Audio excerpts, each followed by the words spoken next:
Yun o yun mga boss idol, good afternoon, share videos mga boss idol, content tips, short videos lang mga boss idol, isi-share ko lang ito, ipapaalam ko sa inyo mga boss idol, yung mga nakaranas nito mga boss idol, yung putol na stand ng cellphone mga boss idol, madali lang natin i-DIY mga boss idol, share ko lang sa inyo mga boss idol, yan, bali yan mga boss idol, ni-repair ko yan, yan.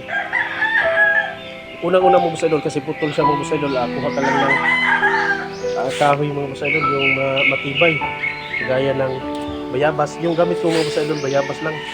Mga 1 inch and a half mga boss idol.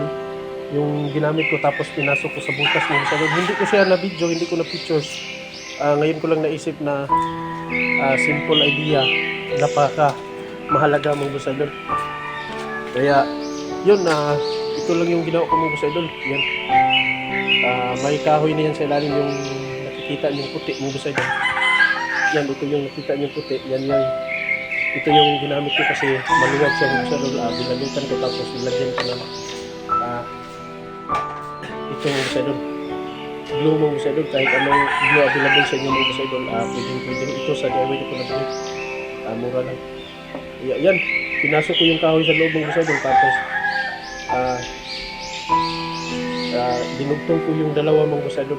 Kaya yan. Okay na siya mga boss idol.